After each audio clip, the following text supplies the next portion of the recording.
Hello friends and welcome home. I'm Jamie James and today we are doing an update on our self-watering bed, also known as a wicking bed, that we have trial running here in our pantry.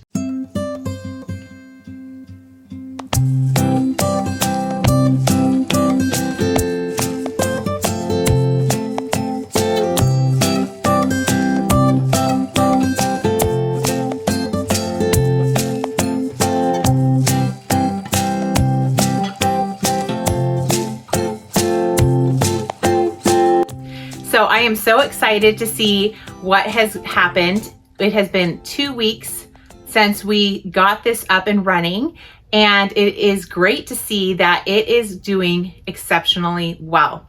So if you would like to see how we set this up and the whole idea behind this bed, I will link at the end of this video the previous video showing how I did that. But essentially what we have here is we have the bottom of this bed is filled up with rocks filled with water. In an actual garden bed, which is what we would like to do with this, we would have a pipe sticking out on the side that would drain off any additional water so that we didn't saturate too much our soil up above or drown our plants that are there planted.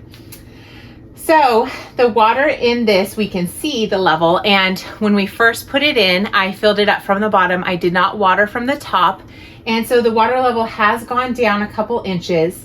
And if we do the soil test, which is where you stick your finger into the top of the soil, I can feel on the top it's pretty nice. And then if you stick your finger into the soil about one knuckle down, I do have soil sticking to my finger, but it's not muddy. So that's a great sign.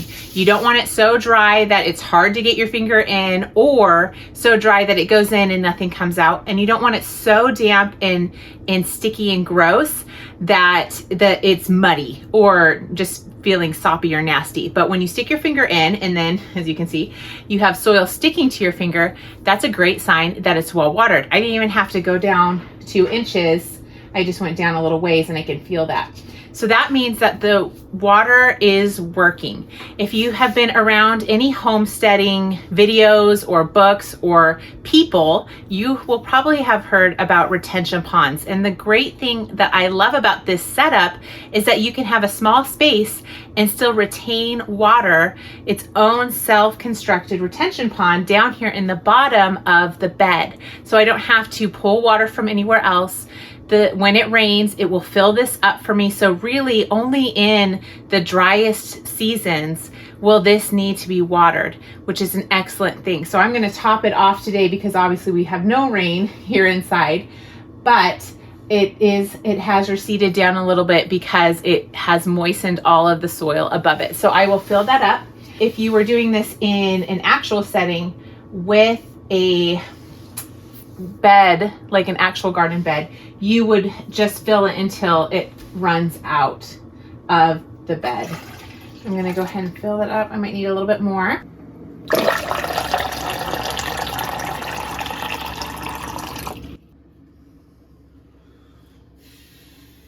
So as you can see here, we have a basil plant that is actually putting on new leaves, which is a great sign. We bought this plant so that we could test what a full-grown plant would look like, as well as some seeds.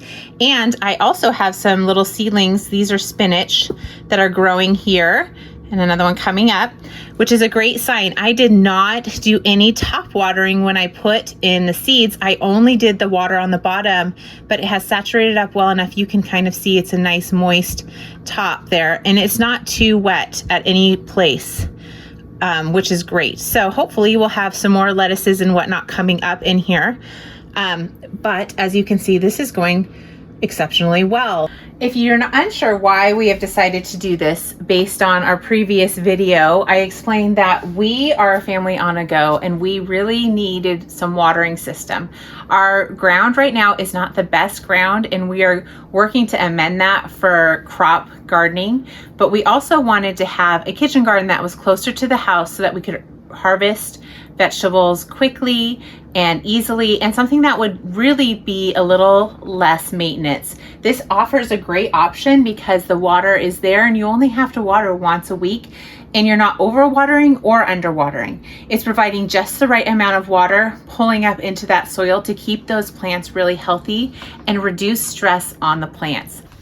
And as you can imagine, we are thrilled that we will hopefully be harvesting some spinach here soon, as well as our basil continuing to flourish that we bought from the store. So this is a great option for you if you are a first-time gardener and would like to just throw some beds out into your yard. Grab some already started plants, plant them in there. If you're a little more experienced, try out some seeds too. And join me as we do this. We will be telling you an update of how we are going to lay out these beds.